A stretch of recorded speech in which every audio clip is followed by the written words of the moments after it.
Hello, everyone, and welcome back to the Maren Show on LifeSiteNews.com. Today, we're going to wade into the shark-infested territory of discussing Black Lives Matter with pro-life leader and civil rights activist Ryan Bomberger. We're going to take a look at the movement, what it stands for, and how racism can be addressed in today's society. That's coming right up.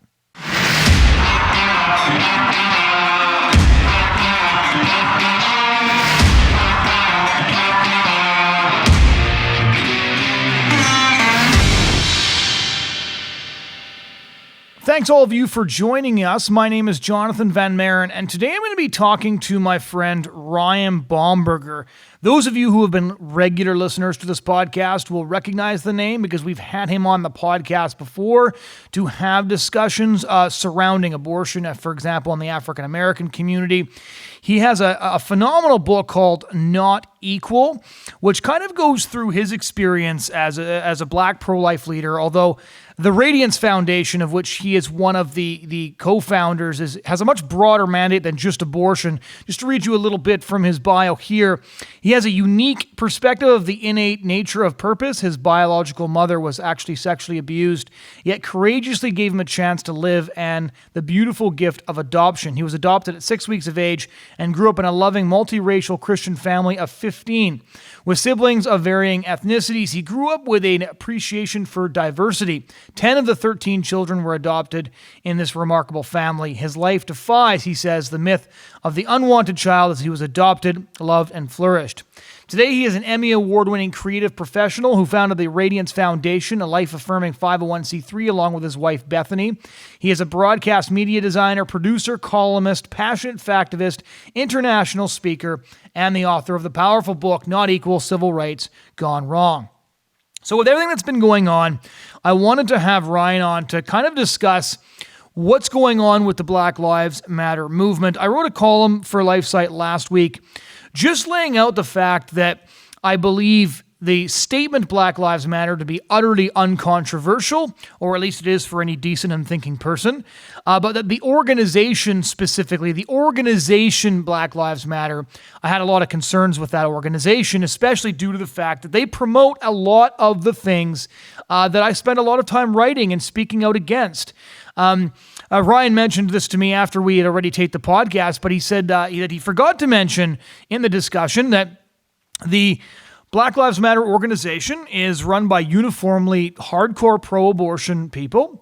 Support for abortion is considered one of the tenets of this particular movement. And again, I distinguish between the movement, the organization, and the actual sentiment. And Ryan mentioned, he said, how can you say that Black Lives Matter when you are standing in solidarity with the abortion industry, which, as we know, has spent years targeting that community in order to make a lot of money off of the misery and destruction of preborn human lives in that community. So Ryan Bomberger, I was very pleased that he agreed to come on the podcast again.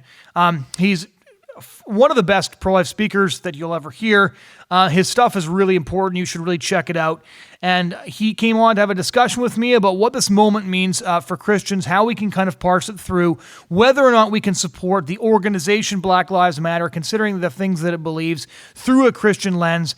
Some people aren't going to like this discussion, but at the end of the day, we need to look at what's going on, and we need to address injustice from a Christian perspective and adhering to Christian ethics rather than jumping on board with various bandwagons without figuring out who's actually driving those bandwagons first. So here is my discussion with Ryan Bomberger. Thanks for listening. All right, Ryan, just to start off, what was your reaction when you first saw the George Floyd video? And I'll admit up front that I got to the point where he started crying for his mother, and I couldn't make it further than that. Heartbreaking.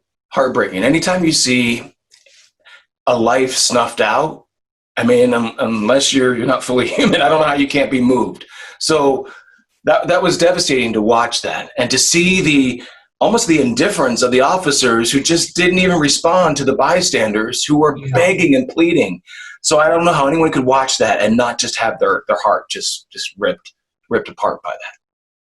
It was injustice in very visible form. It really was. So one of the things I wanted to really get into with you, because I've been kind of frustrated by the response this last week, because from my perspective, and tell me if you disagree, or where your perspective differs. When this happened, about 90% of Americans were on the same team on two key things. The first of which is George Floyd was murdered, and those who murdered him should be charged. They should be arrested and charged immediately. And then secondarily, that looting and rioting is a terrible response to this, not least because some of the people that the protesters were claiming to stand up for are those who are going to be most affected by this looting and rioting. We now know the death count has risen to at least a dozen by the past weekend. And so I felt like there was a lot of common ground, a lot of people that were willing to consider solutions. I feel like the George Floyd case moved people in a way previous cases hadn't, just because of how horrific the video was. But then almost immediately, it feels like the common ground has vanished and everybody's retired to their sides and is now screaming at each other, which just seems like a crying shame to me. Well, we live in a nation that is, and in a culture and a society that is so easily moved, particularly by social media. People want to immediately emotionally respond. We don't even know all the details to this case, first of all. We don't know if it was racism that motivated the heart of that officer, for instance. But it wouldn't even matter. It wouldn't matter, actually, the reason for the killing. Killing is wrong, period. Yeah. The reason doesn't make it any worse. That's not to say racism is sin. Racism is evil. There are many sins that lead people to do heinous acts. So in this whole common ground thing, the common ground is definitely that we felt that same sort of reaction of injustice. But what ends up happening is that it gets immediately politicized. It gets thrown into a hashtag, which then is part of a larger movement that is making a claim that I personally don't accept. The evidence doesn't bear that out. So the claim is that Black men are endangered by police. There's an epidemic of police brutality against Black men, but none of the evidence bears that out. So what we hear is systemic racism, and we should be actually talking about specific racism, because systemic racism is easy. It's easy to say this institution and that institution is racist. And so that's where a lot of the disagreement is, because people can say that was heinous. We may not know the reason for George Floyd's death, but he immediately gets lumped into all other cases, including Trayvon Martin, which was not a police brutality issue. Remember, he was killed by a white Hispanic. All of a sudden, right, George. It's just I'm not making light of that. I think every life lost is tragic. I'm making light of the lunacy of how things are cast and the narrative that we're receiving. So I think that's aiding in this whole division of people going from one side to the other. I'm more concerned as a Christian, how do we look at these issues from a biblical worldview? And if you look at it from a biblical worldview, you cannot accept the premise that we're being fed. So one of the things that I was sort of interested in is where there are problems that nobody's discussing in sort of the melee. Like, so one of the interesting investigations that was done by the federal government a few years back was that some cases that were thought to be specifically racist were in fact, they were an abuse of police authority, but the reason for it was actually that the police was trying to raise revenue by pulling people over, and it was often Black people more than white people based on where they were, but the whole purpose was basically to raise enormous amounts of cash, and they were using people as ATMs. I know Republican Senator Tim Scott has come forward and say, look, I've gotten pulled over way more times than my other friends. And then, so the thing is, you can have a situation where police authority is being abused, where there's a real problem here. It's just not the specific problem people are talking about. So when you look at issues like this, what problems do you think that we should be addressing? What sort of reforms do you think are necessary? What sort of responses do you think that we can put forward that say, hey, this is what the situation is revealing to us, and here's what we can do, especially where a lot of common ground, I think, would exist? Wow, there's a lot of substance there. I think you're referring to Ferguson in one of those cases, and I went to Ferguson after all that happened. That was the case where you have so little tax base. So what does the police department do when they don't have the tax base to raise money? I'm not saying it's right, but there was this thing. And then, of course, it's the perpetuating of the already impoverished situation where people who were predominantly Black in Ferguson couldn't pay the tickets. So the issue for me is corruption, period. Right. There are people in authority who abuse their authority all the time. When a cop abuses his or her authority, and I support our men in blue who protect and serve, but when they abuse their authority, they need to be held to account, 100%. But what about the politicians who abuse their power? What about the politicians who for decades have created the environments that are more impoverished, that do have higher crime rates, that do have higher abortion rates, that do have higher dropout rates, that have less economic opportunity? What about the politicians being held to account for their corruption and their abuse of power? But we don't hear about that. When you talk about so many of these neighborhoods that are the ones crying out about the oppression, but they're singling out the police force, the reason so many of these communities are in that state is because of fatherlessness. And there are social policies, particularly pushed by a particular, actually, the Democrat Party, overwhelmingly, but the Democrat Party and the Republican Party have for decades enabled the welfare state, the safety nets, whatever euphemism you want to use for it. And they've created these environments of fatherlessness. Fatherless communities are far more vulnerable to any predator, whether it's the abortion industry or drugs. But I don't hear that being talked about. It's not just the corruption of some police. I'm not saying the entire police force, of course not. And that's where the whole abuse of systemic comes in, because I've experienced racism throughout my whole life, but I refuse to attribute the act of a single individual to an entire group. I won't do it. So a lot of people are writing right now about racism in the United States and different possible responses to it. And so I'm really interested to hear from you as somebody who has experienced it. What are your proposed solutions? How do you think we should deal with it? Is it especially an individual family level thing? Where can the church do better, for example? Because we know that, well, there's a difference between racism and prejudice, which I don't think is often looked at enough. Like, racism is this belief that you're superior to people of other races, and there's prejudice, which comes from your own biases in your own community and but isn't rooted in this idea that you're superior. So, of course, that's a separate thing and a complicated thing. But what would your solution to some of this be? Well, where do you begin? First of all, let's start with the construct of race. It was a made-up construct in the mid-1700s. This is not something that even the Bible doesn't differentiate us by race. There was a distinction made in the Bible. It was between Jews and Gentiles, and nothing to do, race. That was the only distinction that God made. He didn't create these different races out of Acts 17. From one blood we're all created. So to approach these issues, we have to first stop looking through the broken prism of race. That, first and foremost, is the problem.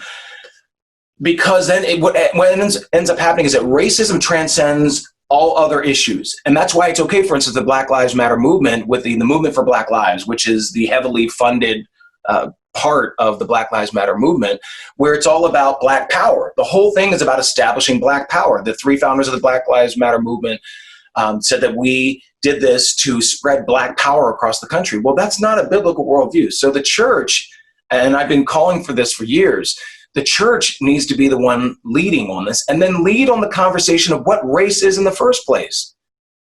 What race actually is. And that whole construct has never been anything but destructive. It's never, classifying us into different groups by race has never been a beneficial and has never had a beneficial outcome. So we need to kind of start the conversation there. And then as Christians, the church has to understand, first of all, salvation does not come without forgiveness. It does not come without reconciliation. We're reconciled to God. Yet the premise of the whole movement that's driving this whole thing is looking at an individual based on the color of their skin and saying, this is all part of the critical race theory too. Two groups. You have the oppressed and the oppressors. If you're Black, like me, or brown, you're always in the oppressed group. And if you're the white person, you're the oppressor. You're not going to have the constructive conversations. You're not going to have the transformation that's needed when your premise, your starting point is that. So when we talk about how do we address the issue of racism, we need to talk about race itself. Right. Of course, we denounce racism. We denounce the sin of racism.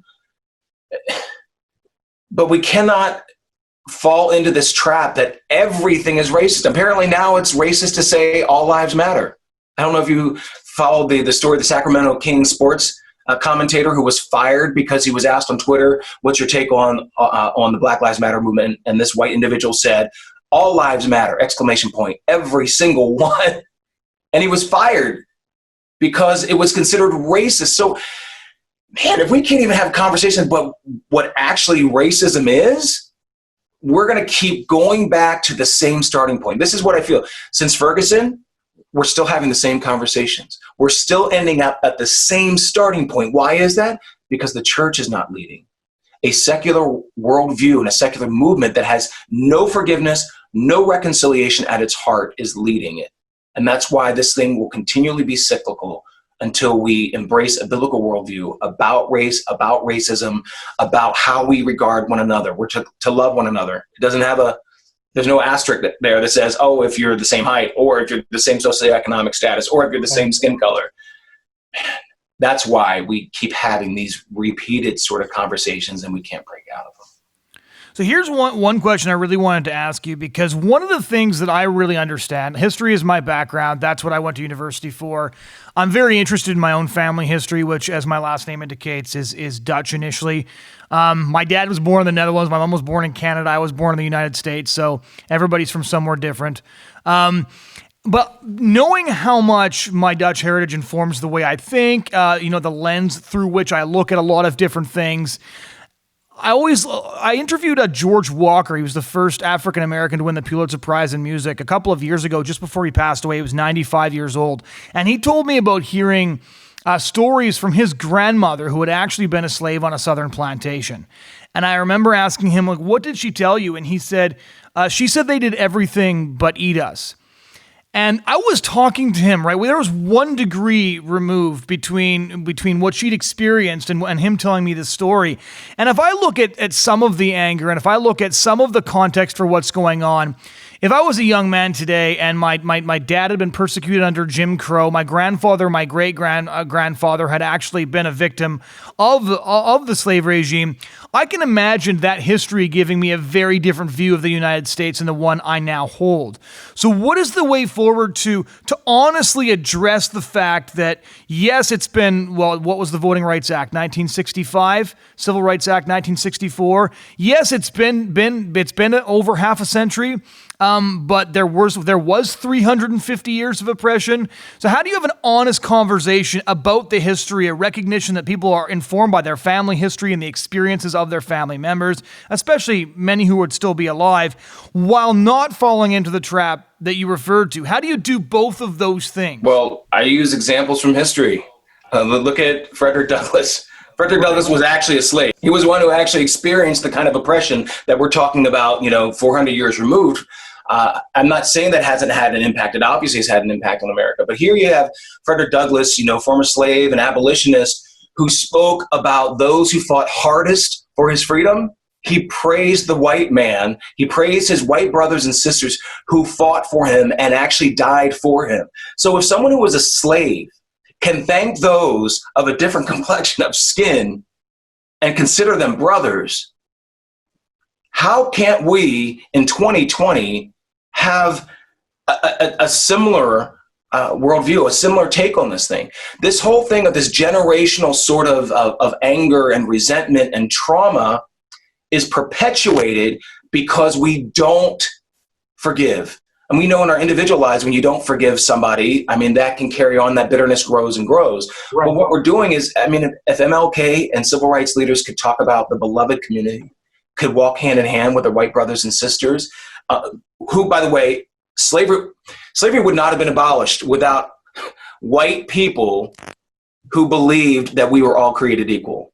The civil rights movement could not have happened if there weren't white people who walked hand in hand with people of my complexion and even darker, if they didn't believe that we were all created equal. But yet today we hear a lot of this anger and this bitterness and this sort of recreated narrative that white people have never been our advocates. And it's a false narrative.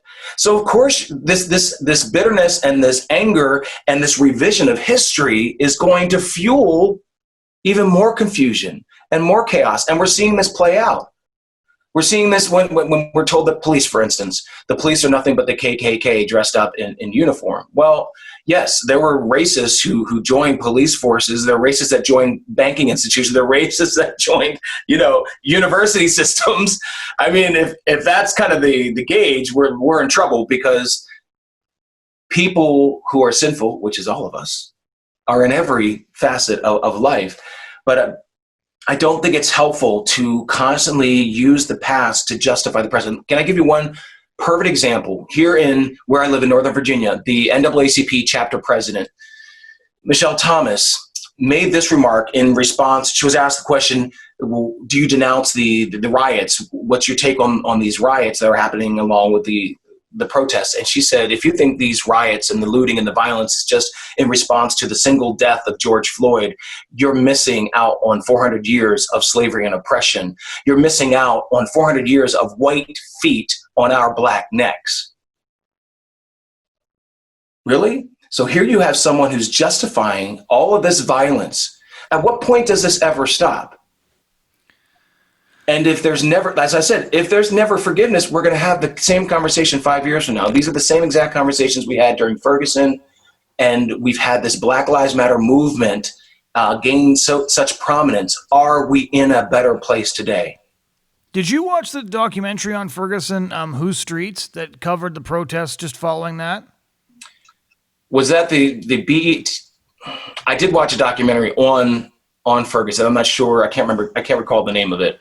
Because one of the things that I kind of try to stay in my field when I'm writing on issues like this, and one of the things that I wanted to note was the difference between the civil rights movement and Black Lives Matter, which it's presented as sort of this natural progression from civil rights leaders to Black Lives Matter. But regardless of MLK's personal life, and regardless of what you think of the theology of some of the major civil rights leaders, what is true is that the civil rights movement was a movement founded by pastors, operated out of the churches, that used Christianity to appeal to America's collective conscience and basically hold America to account for the way they were failing their own Christian principles, which is why MLK's speeches were packed with, spiritual songs, hymns, quotations from the Bible.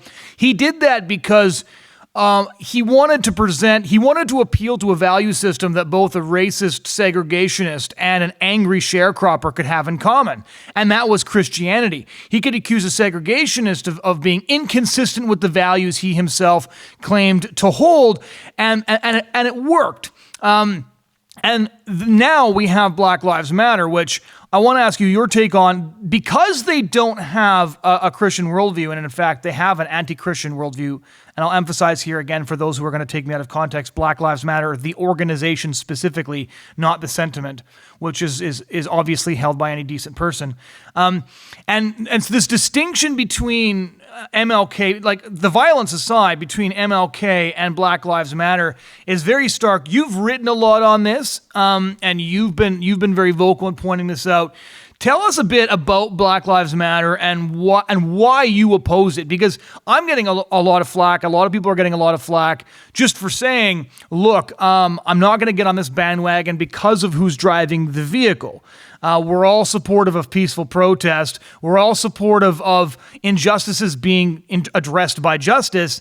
But the group that's leading this right now has a lot of views that I think will make everything worse, are genuinely harmful, and are genuinely anti-Christian. Right. I hear all the time, it's a concept. I believe in the concept. Well, something no longer remains a concept, which is an abstract idea or a notion, when it's acted upon. It becomes a cause. It becomes a movement. When you're walking down the street, like here in our local town, we had a Black Lives Matter march, and I was there just to talk to people. And so they're marching down the street. Some of it, they were saying, I guess I can say this without, they're saying F the police. So you've got Christians walking in this march. Are they in agreement with the whole F the police? Are they in agreement with abolishing all prisons, abolishing all police forces? That's part of the movement for Black Lives. People need to understand. Go to m4bl.org and understand, when you're marching and you're hearing these chants and you're hearing, you could watch a host of videos of these Black Lives Matter movement leaders and what they're saying. This is a revolution. You're revolutionary. This is not about voting anymore. This is a revolution. Well, you may not believe you may not believe that you're in a movement, but the people who are leading it, they believe it. And so the things that they're espousing are deeply disturbing. They're deeply political. I mean, as a Christian, are you in agreement with the spread of Black power? Martin Luther King Jr. said, let us not be dissatisfied until that day when no one will shout white power, no one will shout Black power, but we will all shout God's power and human power. See, to me, it's no different today than it was during the 60s, because there were two radically different worldviews that were present there. You had MLK, who supported nonviolence, and he denounced the Black Power movement. Then you had Malcolm X, who was all about Black power. He was pro-segregation. He was anti-integration. He was pro-violence. I mean, no denying. And he spread so much of the racism from the Nation of Islam. There were two radically different worldviews. They had the same goal of racial justice, but radically different approaches. And it does matter. Martin Luther King Jr. was not and would not promote Malcolm X and the Nation of Islam. He promoted nonviolence. He promoted a gospel-centered approach. And that's why, for me, it's no different today. We have the same cry for justice, 100%. But we cannot align ourselves with a movement. I mean, which part are they aligning themselves with? Because if you want to fight injustice, are you embracing their action plan? Because their action plan is not going to work. Minneapolis right now, the Minneapolis City Council wants to completely disband the police. Really? How well is that going to work?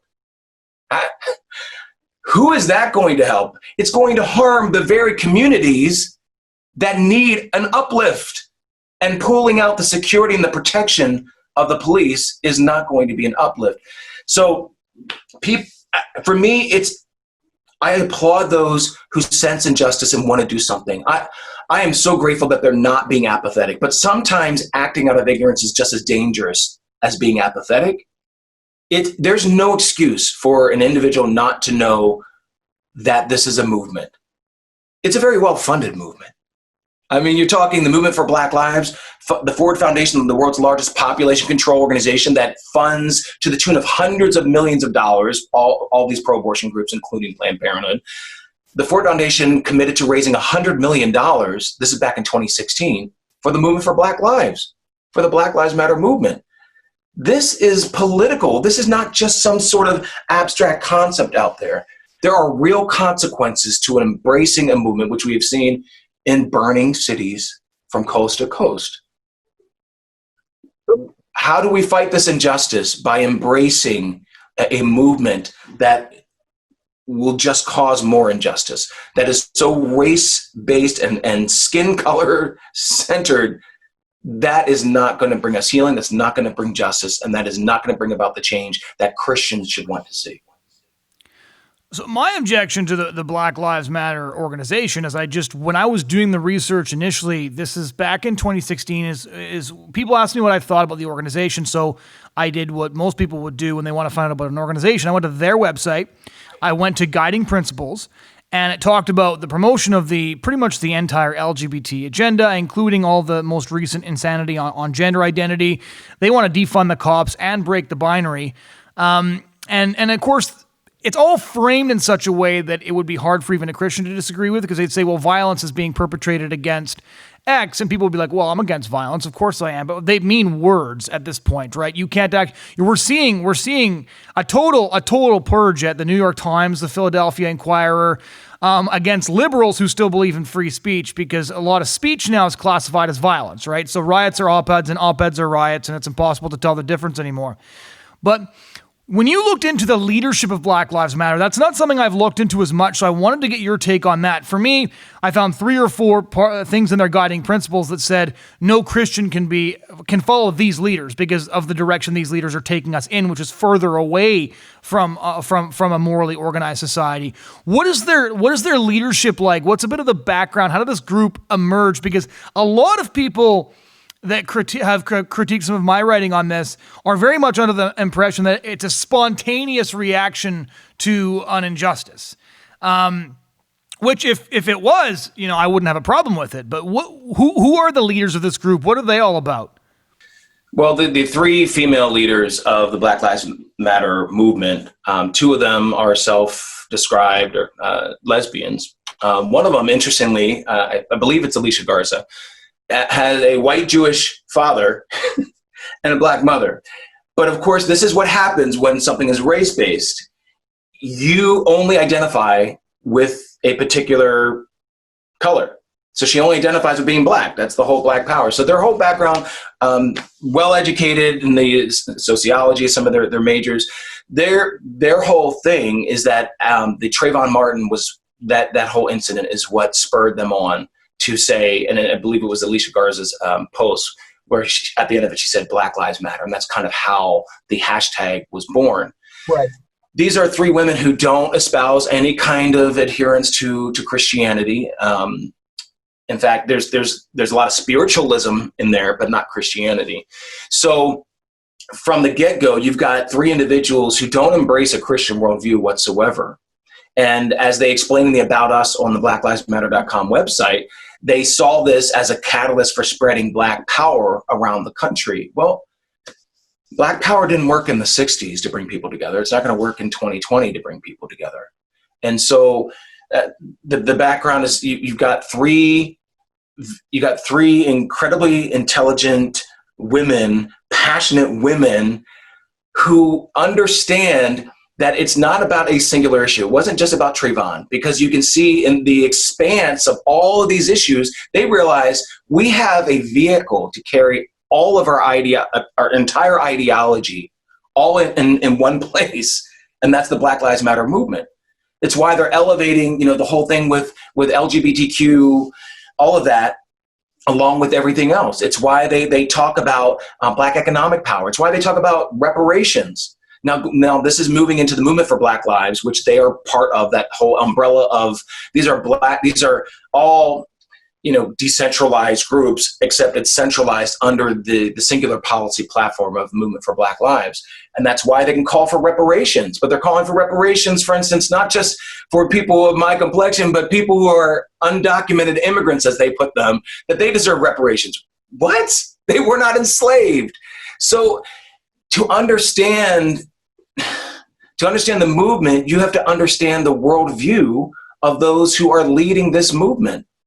And when you have a worldview that is so broken, that is so enmeshed in a deeply political leftist it's just black nationalism regurgitated, Jonathan. It really is. That's all it is.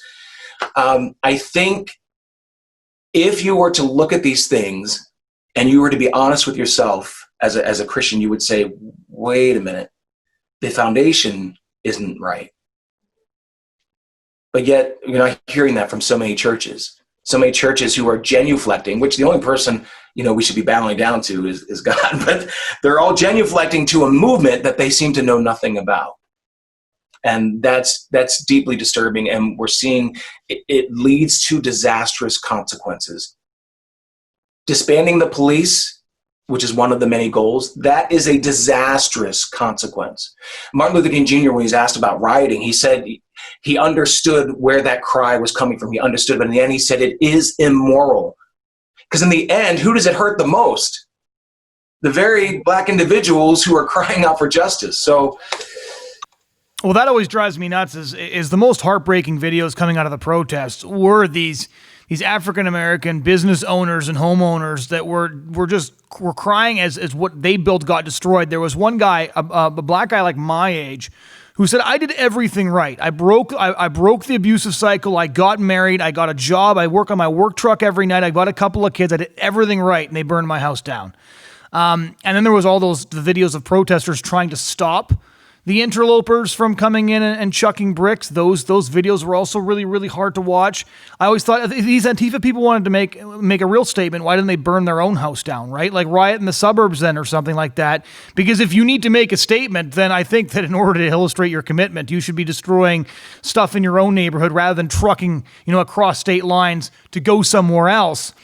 Because apparently the pandemic is over and go destroy that stuff. One of the things that I really wanted to get your take on is what a bunch of these movements just in recent years. So you've got the Me Too movement, which initially I was quite approving of because it just seemed like a lot of scumbags were getting cleaned out, and who doesn't like that? And then same thing with the Black Lives Matter movement and a number of other ones, is that because they are not Christian, it's interesting. They have a mechanism for punishing injustice, and in some ways, in regard to the Me Too movement, we chucked out all our standards during the sexual revolution, and so now we're re-implementing them, but without any mechanism for forgiveness or grace or redemption. And the same thing seems to be true with the Black Lives Matter, except that we're watching like these new religious rituals get formed almost on the fly, like these videos of people kneeling to each other. That one video of them sort of like chanting out "I promise" sounded almost identical to how my church recites the Apostles' Creed. Like, I believe, I believe, I believe. Very, very sort of strange to watch. And we know that human beings need religion, and so something else always comes rushing in. But what do you think of first the inability to have a place for redemption and forgiveness, and the fact that this new religion does seem, maybe I missed it, maybe this has been around for a long time, but it seems to me like a new religion is kind of being created before our eyes over the last couple of weeks. Well, yeah, it's fear. I mean, if you're white, you don't want to be considered a racist, so I'm going to kneel, I'm going to chant whatever they say, no matter how crazy it is, like the black revolutionaries in New York City the other day, part of the Black Lives Matter movement, hundreds and hundreds of people around them, and everyone's just sheepishly repeating these things. I'm a revolution. It's not about voting. Voting won't change anything. Really? You don't believe that voting changes anything? Now, granted, our political system messed up. I acknowledge that. But to say that voting isn't the way, that revolution, what is revolution then? It's violence. And so many people just giving into this. Online, all the black screens so this is what gets me. People tend to forget that lots of things can be religious. It is a religious movement. It's just not the religion of Christ. It's not scriptural. It's not Christian. But people are they give into this religion. All their black screens, pandering to all this, Christian pastors leading evangelicals who went black on Blackout Tuesday. Interesting, because the same ones who never talk about the issue of abortion and the killing of the unborn and the killing of infants, infanticide, has been around long before race-based slavery. Long before. Just want to point that out. But it is this giving in to this religion, this cult of, Uber just announced that they're going to deliver food free from black-owned restaurants. So that's now corporately approved racism. Everyone wants to be seen as an advocate, and they're rushing in to be like, oh, I don't want to be on the side that doesn't believe that Black Lives Matter. I don't want to be on the side that doesn't believe that Black Lives Matter. Did I say that right? And in that rush, they ignore all the evidence. They ignore the reality. And my question is, what is the reality that's now going to be formed because we are rushing in, because there's been this vacuum of real leadership? Can I tell you, there was an event back in 2000 called the Call DC. It was led by evangelicals out of the International House of Prayer, Lou Engle, who I have deep respect for. Back in 2000, I remember a huge part of it, it was just a prayer and fasting event. 450,000 plus people converged on the mall in DC to repent as a nation for a number of different sins, including abortion, including racism, all that. And I was just, it was such a powerful event. People were just wrecked all day long to see the humility, the humble way that people were approaching this, the confessions of men who forced their girlfriends to have abortions, women who've had abortions, and talk about their healing, and racism against the wrongs done against Native Americans, the wrongs done against black individuals. And there was this feet washing moment, which is always awkward for me to watch because that's not part of our culture, obviously. But it was really a powerful event. And I thought, if only the church had modeled what was being done on that day, 20 years later, we wouldn't be having the embrace of what I am now looking more as a religious type of cult in a way. We wouldn't be in this place if the church had been leading all this time. And because of that church's failure, instead of leading, and because of the vacuum that had been created, the church is just like being sucked right into it, and just going along without challenging anything. We're called in Scripture to test the spirits, to see that they align with the Word of God. We're not even doing the testing part. And that for me is heartbreaking, because we know the truth that sets people free. We know that when we, as a Christian, we become one with Christ. There's no longer the black body of Christ, the white body of Christ, the Hispanic body of Christ, the Asian body of Christ. It's one body of Christ. So how are we embracing a movement that is determined to classify us by the hue of our skin? Final question. What did we miss? What do you want listeners and viewers to know about all this? There are a lot of people who are very confused. They just don't know what to think. If they have thoughts, they don't want to say it because, again, as you said, I think that kind of encapsulates it perfectly. Nobody wants to be on the side that doesn't believe Black Lives Matter. I think that's true for everybody, and that's a very natural and good instinct. So a lot of people want to say something because right now everybody's saying, you can't stay silent and you have to make a statement, and then here are the specific parameters for how you get to make a statement. So if you say, well, I'm against what happened, you have to add a whole bunch of things where it's not good enough. And so what would you say to people who are struggling to know what to think, are struggling to know what to say, and just need some guidance? I think the fact that people are so fearful of stating their opinion, particularly a biblically based opinion, should be indicative of what's so wrong with all of this. The fact that there is so much fear, it's not like when you talk about there's no one that's against the whole Black Lives. I mean, obviously there are the smallest fringe of people who are determined to be as racist as they want to be. And by the way, racism... Yeah, we saw that with the alt-right in 2016. There's some real racists out there. And I loved your articles exposing them. I mean, and they should be denounced. That worldview should be denounced. But let's also remember that racism isn't just a white thing. It can be a black thing too. And that's why we see in the Nation of Islam and Farrakhan and the racism that he regularly spews, the anti-Semitism he regularly spews. So for people who I want to encourage people, first of all, with everything, go to the Word. I mean, in Psalm 89:14 talks about righteousness and justice are the foundation of God's throne. They're the foundation. You can't have justice without righteousness. And I love some of my friends who talk about civil righteousness. It has to be a morally right system. And in that verse it also then goes to say that unfailing love and truth precede his throne. So if you don't have unfailing love and truth, you cannot possibly have justice. They are inextricably tied together. And so I just want to encourage people, encourage your pastors to have conversations, but have a conversation that's rooted in the Word. Go to the Word. Go to the website. In fact, if you're in church, bring up the websites. Go through some of the precepts, the policy positions, what we believe on Movement for Black Lives or blacklivesmatter.com. Look at these things. I don't think it's helpful for people to fall into the whole white guilt, and because white guilt's not going to change the situation in the neighborhoods that I've worked in much of my adult life. It's not going to change the trajectory of their life because you're weeping and saying, I'm sorry for, that's not going to change anything. But what does begin to change things is that we look at the actual instances of injustice, whether they're race-based or not, and we say, the church can't be silent about these things. Church can't be silent about instances of racism. It can't be silent about abortion. It can't be silent about sexism. It can't be silent about human trafficking.